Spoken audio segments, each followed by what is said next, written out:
नमस्कार दोस्तों, market sentiment video में आपका स्वागत है।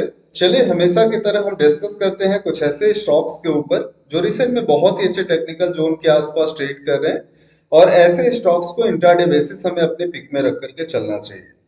तो चलिए, बिना देर किए हम डिस्कस करते हैं उन सारे स्टॉक्स के बारे में। उससे पहले यदि आपने चैनल को सब्सक्राइब नहीं किया है, आप चैनल को सब्सक्राइब कर सकते हैं ताकि आगे आने वाली वीडियोज की आपको टाइमली अपडेट मिलता रहे। यदि हम बात करके चले अगले मार्केट के कुछ स्टॉक्स की, तो जो सबसे पहला स्टॉक हमने लिया है वो कॉस्मो फर्स्ट का स्टॉक है। अगर आपको याद हो, पिछला पूरा सप्ताह हमने कॉस्मो फर्स्ट को अपने वॉच लिस्ट के अंदर रखा था। शायद एक दिन ऐसा था जिस दिन इस स्टॉक को हमने वॉच लिस्ट से हटाया था, और इस सप्ताह भी अपन ने सोमवार को भी स्टॉक को वॉच लिस्ट में रखा था, आज ट्यूजडे को भी वॉच लिस्ट के अंदर रखा है और कल के लिए भी हम इस स्टॉक को वॉच लिस्ट में रख करके चलने वाले हैं। हालांकि कंडीशन की अगर हम बात करके चले, प्रीवियस से ये वीडियोज आप देखते आ रहे हैं, तो लगातार इन सारे फैक्टर्स के ऊपर हम डिस्कस कर ही रहे थे और उन्हीं सारे फैक्टर्स को ध्यान में रख करके आगे वापस हम कॉस्मो फर्स्ट को अपने वॉच लिस्ट में रख करके चलेंगे। जैसे कि लास्ट डिस्कशन हम लोगों का चले आ रहा है चार्ट के ऊपर कि एक अच्छा खासा यहाँ पे रेक्टेंगल पैटर्न अपने को चार्ट पे देखने को मिला, और रेक्टेंगल पैटर्न यूजुअली इंडिकेट करता है कि आगे का जो मोमेंट हमारा होगा वो डाउन डायरेक्शन का हम एक्सपेक्ट करके चलेंगे। कंडीशंस ऐसे थे कि प्राइस हमारा अगर इसके ऊपर भी निकलता है, हम बाय डायरेक्शन की ट्रेड को अवॉइड करके चलेंगे। हम एक फ्रेश ट्रेड के लिए वहां पे वेट करेंगे कि जैसे ही प्राइस इस लाइन के नीचे आए, हम एक सेल डायरेक्शन की ट्रेड के साथ जाए। लास्ट डे का भी डिस्कशन भी हमारा कुछ इसी तरीके का था। यहाँ पे हम लोगों ने डिस्कस किया था कि अगर इस जोन के नीचे मार्केट सस्टेन कर जाता है, देन डेफिनेटली वहां से एक सेल डायरेक्शन का रिस्क हम लेकर के चलेंगे, जिसका पहला टारगेट जो हमें रख करके चलना है वो इस बॉटम का रख करके चलना है। अगर कंटिन्यूअसली हम देख करके चले चार्ट पे, तो इसी तरीके के बाय और सेल मोमेंटम जो है कंसोलिडेशन के अंदर जो यूजुअली बनता है, वही कंसोलिडेशन वाला मोमेंट अपने को यहाँ पे देखने को मिला। थोड़ा सा कल के मार्केट के अंदर आपको पेशेंस मेंटेन करना है, खासकर जब तक ये इंटरेस्ट रेट को लेकर के मार्केट रुख साफ नहीं कर देता है, तब तक आपको वहां पे पेशेंस मेंटेन करके चलना है। किसी भी डायरेक्शन के ट्रेड को अवॉइड करके चलिए, वो ज्यादा बेहतर होगा। हाँ, यदि आप रिस्क ले सकते हैं तो वहां पे आप एक रिस्क लेकर के चल सकते हैं। यूजुअली अगर हम यहाँ से बात करके चले, कल के मार्केट के अंदर अगर हम कॉस्मो फर्स्ट में देखते हैं कि वापस प्राइस हमारा 780 के ऊपर निकलता है, करंट प्राइस 775 का है, 780 के ऊपर निकलता है, देन डेफिनेटली एक बाई डायरेक्शन का छोटा सा हम रिस्क लेकर के चल सकते हैं। वापस मैं रिपीट कर रहा हूँ, ये रिस्क उस टाइम तक जब तक फेड का जो फेड इंटरेस्ट रेट का जो सारी चीजें वो क्लियर नहीं हो जाता, चार्ट के ऊपर साफ नहीं हो जाता कि इन्वेस्टर किस तरीके से रिएक्ट करते हैं, तब तक एक बाय मोमेंटम का रिस्क आप लेकर के चल सकते हैं।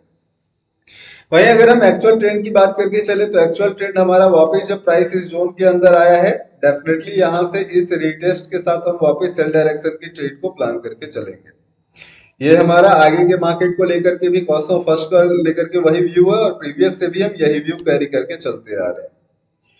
हम बात कर लेते हैं अपने अगले स्टॉक की, जो ग्रेसिम इंडस्ट्री का है। अगर आपको याद हो, ग्रेसिम इंडस्ट्री को भी हम लोगों ने वॉच लिस्ट में रखा था, जहां लास्ट डिस्कशन हम लोगों का था कि मार्केट में अगर हम गौर करें, मार्केट ने एक परफेक्ट बॉटम बनाया, फिर मार्केट यहाँ पे नेकलाइन बनाया, फिर से मार्केट ने दूसरा बॉटम बनाया और नेकलाइन के आसपास से प्राइस हमारा रिवर्सल दिखा रहा था। यूजुअली जब भी इस तरीके के रिवर्सल्स मार्केट के अंदर बनते हैं, तो ऐसे रिवर्सल्स के साथ यहाँ से डेफिनेटली एक जो मूवमेंट हम एक्सपेक्ट करके चलते हैं कि जहां मार्केट डबल बॉटम बना रहा था, वहीं पे मार्केट डबल टॉप बनाने की कोशिश करेगा।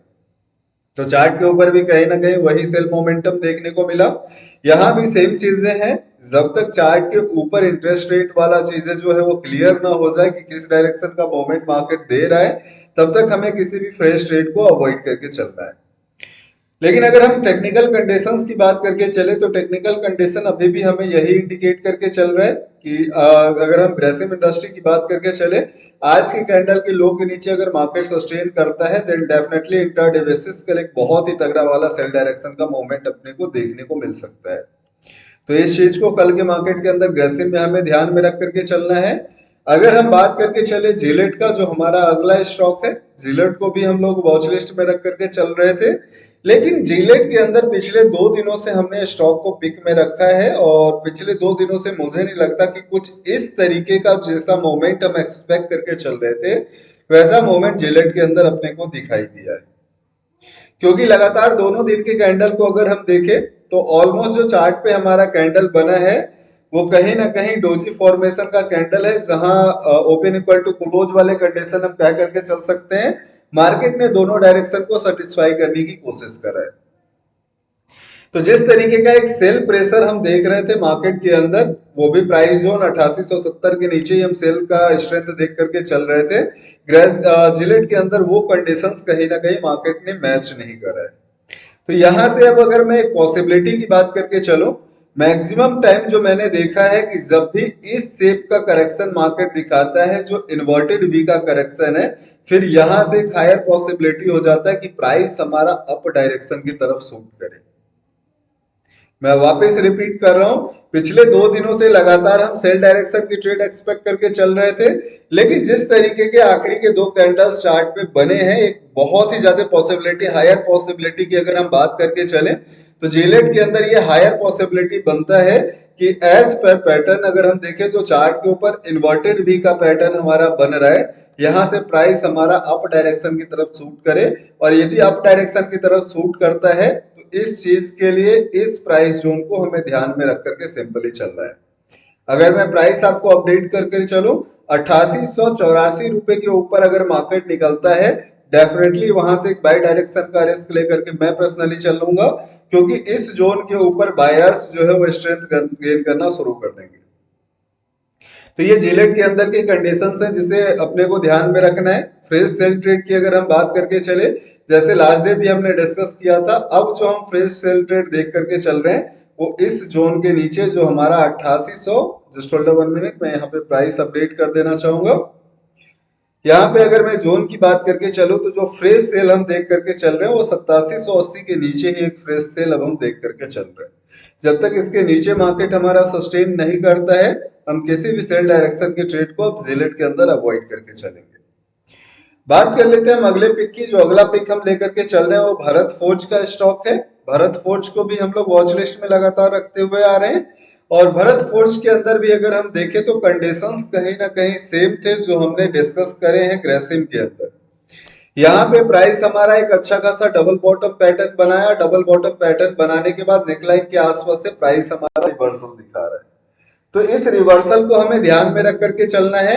वापिस अगर मैं रिपीट करूं, आज के कैंडल और यहाँ पे हम ये प्राइस जो देख करके चल रहे हैं, यानी सेकेंड लास्ट और थर्ड लास्ट डे का कैंडल है, इस कैंडल के लो के नीचे अगर मार्केट सस्टेन करता है, देन डेफिनेटली वहां से एक सेल डायरेक्शन का रिस्क लेकर के हम चलेंगे। अगर मैं प्राइस अपडेट करना चाहूं, तो 1583 रुपए 53 पैसे का प्राइस है। राउंड फिगर में आप 1582 का प्राइस रख करके चलिए। 1582 के नीचे अगर मार्केट सस्टेन करता है, डेफिनेटली वहां से एक छोटा सा सेल डायरेक्शन का रिस्क लेकर के हम चल सकते हैं। तो ये कुछ कंडीशंस थे, और इन्हीं सारे कंडीशंस के साथ ये चारों स्टॉक्स हम अगले मार्केट के अंदर कैरी करने वाले हैं। उम्मीद है जितनी भी जानकारी हम आपके साथ रखते हैं, सारी जानकारी आपके लिए फ्रूटफुल होगा। चलिए रिमेनिंग अपन करते हैं फिर किसी नए वीडियो के अंदर डिस्कस। Thank you.